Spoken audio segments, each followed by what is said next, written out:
Si tu veux être épanoui vieux, va seulement à l'école, mais si tu veux être épanoui jeune, c'est avec de la chance que l'école te frayera un chemin, disait un sage.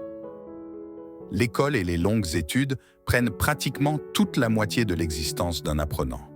La question qui se pose, à quel moment de la vie travaille-t-il sur lui-même?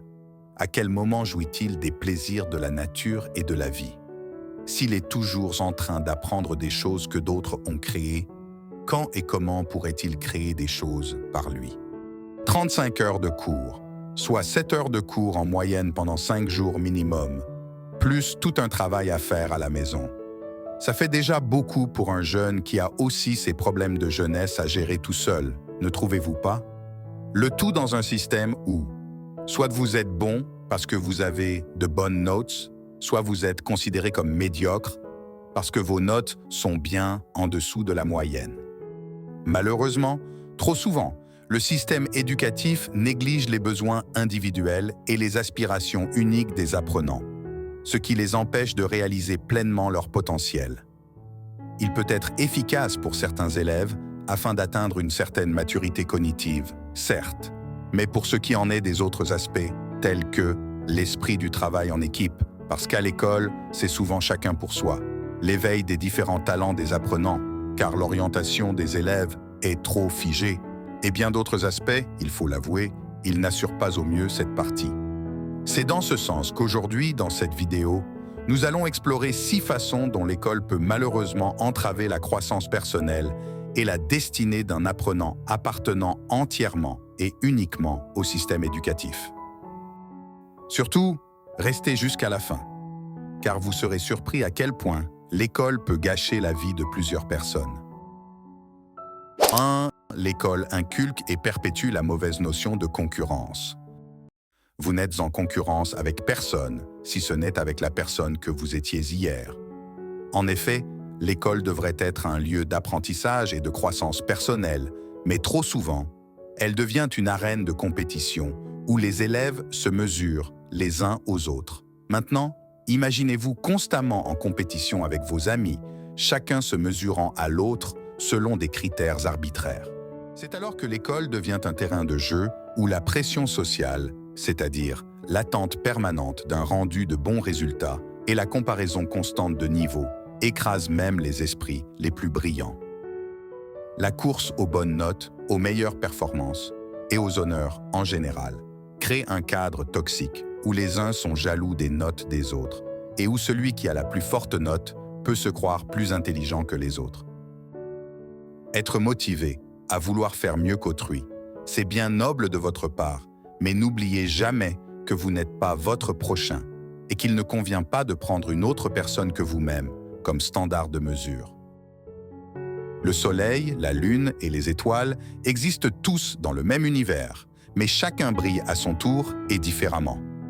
Alors, rappelez-vous que votre véritable concurrent, c'est vous-même et personne d'autre. Faites mieux qu'hier et vous brillerez de plus belle. 2.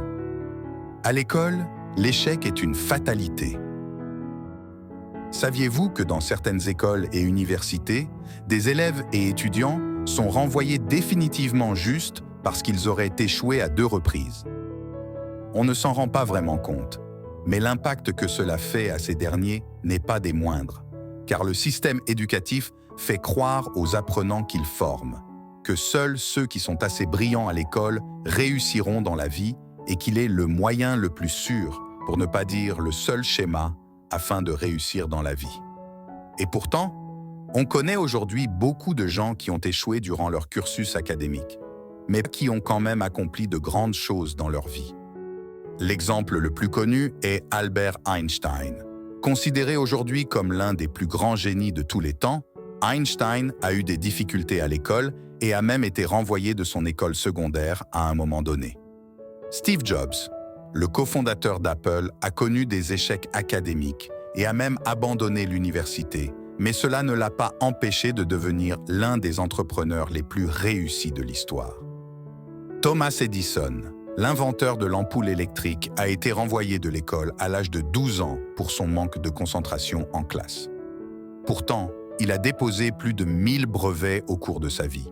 y compris celui de l'ampoule électrique. Richard Branson, le fondateur du groupe Virgin, a eu des difficultés à l'école en raison de sa dyslexie, mais il a réussi à construire un empire commercial diversifié. Alors, non, l'échec académique ne signifie pas l'échec dans la vraie vie. Cela pourrait même être une bonne chose, car pour certains, l'échec peut faire place à un déclic en eux. Et un déclic, ça peut faire changer une personne à jamais. 3. Brillant à l'école, médiocre dans la vie. Le système éducatif a créé un environnement où les apprenants sont poussés à s'adapter à un seul modèle de réussite, au détriment de leur passion et de leur épanouissement personnel.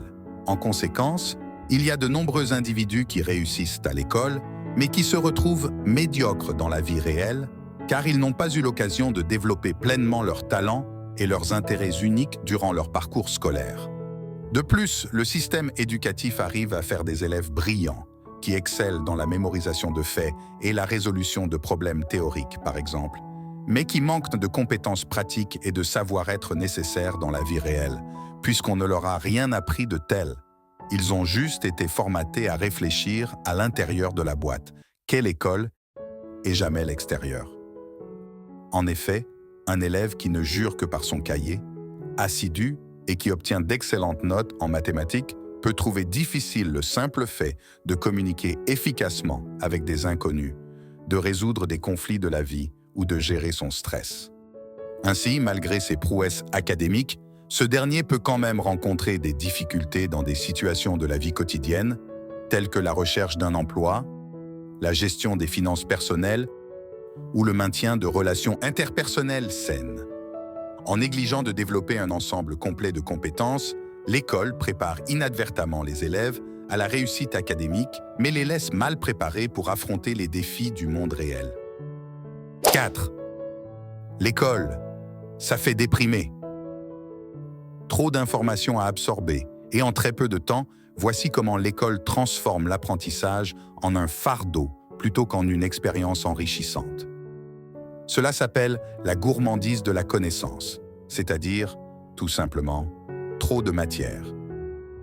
Imaginez-vous devant un buffet où il y a toutes sortes de recettes culinaires et qu'au lieu de choisir les mets qu'il vous convient, on vous demande plutôt de toutes les manger pendant une demi-journée et que si vous ne finissez par tout le buffet, l'on vous attribuera un mauvais niveau. C'est bien normal que manger ne devient plus un plaisir, puisque l'estomac aura du mal à stocker tous ces mets. Pareil pour le cerveau, quand il stocke beaucoup d'informations de différentes natures, et c'est ce qui conduit beaucoup d'apprenants à la dépression. L'école ferait même partie des principales causes de dépression et de suicide dans le monde. Par ailleurs, si pour certains l'école est un cauchemar parce qu'ils n'arrivent pas à suivre le rythme ou qu'ils n'arrivent pas à faire la fierté de leurs parents, pour d'autres, elle est un tourment perpétuel. Il s'agit ici de ceux qui se font harceler, qui ne disent rien, mais qui souffrent en silence, ou ceux dont les voix ne portent pas assez hautes pour dénoncer leurs oppresseurs. Ou pire, ceux dont les harceleurs corrompent le système pour toujours s'en sortir indemnes.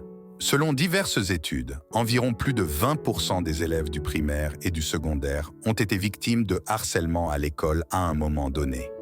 Qu'il s'agisse du racisme, du harcèlement sexuel ou d'autres types d'harcèlement, beaucoup en ont souffert et beaucoup en souffrent toujours. Mais on entend rarement le système éducatif militaire contre. 5. L'école étouffe le génie, par le manque de pluridiscipline et par la conformité. Il n'est bon à rien, votre fils, les sciences, ça ne va pas, la littérature encore moins, le sport, n'en parlons même pas. Voici les propos d'un professeur, exerçant maintenant depuis plus de 10 ans à l'endroit d'un parent d'élève, lors d'une réunion de parents d'élèves. Le comble, la majorité des professeurs étaient en accord avec leurs collègues. Imaginez vous-même donc un peu l'atmosphère dans laquelle aurait été cet enfant en présence de ces professeurs-là. À qui en a, on en donnera plus, mais à qui n'en a pas, on lui retirera le peu qu'il a, dit-on souvent. Mais la meilleure dans l'histoire, c'est qu'après avoir quitté cette école, cet élève est devenu un champion en natation, discipline qui n'existait pas dans son établissement. À travers cette courte histoire, dont les cas ne sont pas rares, nous pouvons confirmer cette phrase populaire qui dit « Il n'y a pas de mauvais élèves, mais des mauvais professeurs », et que si vous jugez un poisson à sa capacité à grimper à un arbre, il pensera toute sa vie qu'il est bête.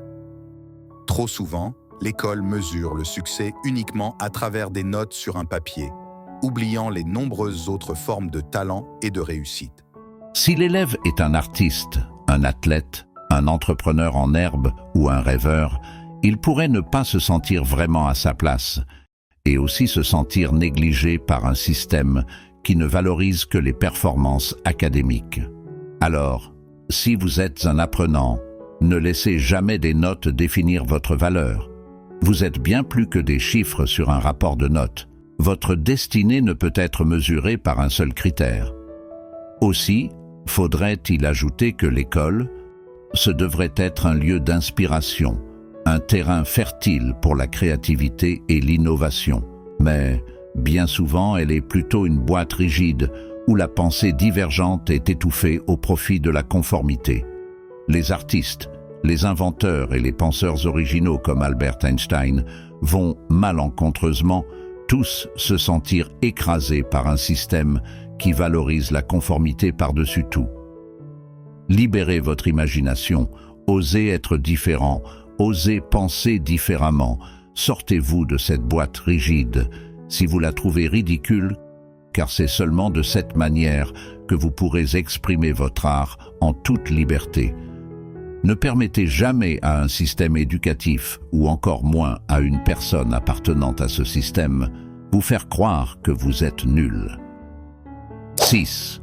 L'école nous apprend bien des choses inutiles. Pourquoi faire 6 mois de cours à apprendre une notion, alors qu'en une semaine, tout l'essentiel aurait pu être dit? Les cours donnés par les professeurs sont parfois remplis de plagiat. Pour un topo de 500 pages, vous n'avez que 50 pages qui contiennent d'importantes informations. En plus de cela, certains objectifs pédagogiques ne sont plus d'actualité, mais les enseignants continuent d'enseigner ces programmes obsolètes. Pourquoi ne pas les faire réviser au fil du temps afin d'optimiser l'éducation des apprenants dans ce monde en perpétuelle évolution? Vous remarquerez que les réformes les plus récentes datent d'un bon nombre d'années. En effet, trop souvent, l'école nous enseigne des connaissances qui n'ont pas de réelle pertinence, surtout dans nos vies quotidiennes. Les élèves passent des heures à mémoriser des faits et des chiffres qui ne leur seront d'aucune utilité une fois sortis de l'école, alors que d'autres compétences essentielles sont souvent négligées. Quelle est la pertinence de savoir par cœur les dates de bataille historiques ou les formules mathématiques complexes si cela ne contribue pas à résoudre les défis de la vie quotidienne ou de se trouver un boulot qui les met réellement en pratique? Pendant ce temps, des compétences essentielles telles que la gestion financière, la résolution de problèmes interpersonnels, la pensée critique et la communication efficace sont souvent négligées. Ces compétences, qui sont cruciales pour réussir dans le monde réel, sont reléguées au second plan, tandis que l'accent est mis sur des connaissances souvent désuètes et superficielles. Ainsi, il est nécessaire que l'éducation se concentre davantage sur l'enseignement de compétences pertinentes et applicables qui préparent réellement les élèves à réussir dans le monde d'aujourd'hui. Alors voilà présentées 6 façons dont l'école peut entraver la destinée et le potentiel d'un élève. Cette vidéo n'est pas faite pour décourager un quelconque apprenant ou le pousser à quitter son cursus académique, mais plutôt pour lui donner les revers du système éducatif, afin de lui permettre de faire des choix éclairés et de développer d'autres compétences en dehors de ses performances académiques pour jouir pleinement de ce que la vie a à lui offrir. C'était Citaction, agissez avec sagesse, soyez le changement.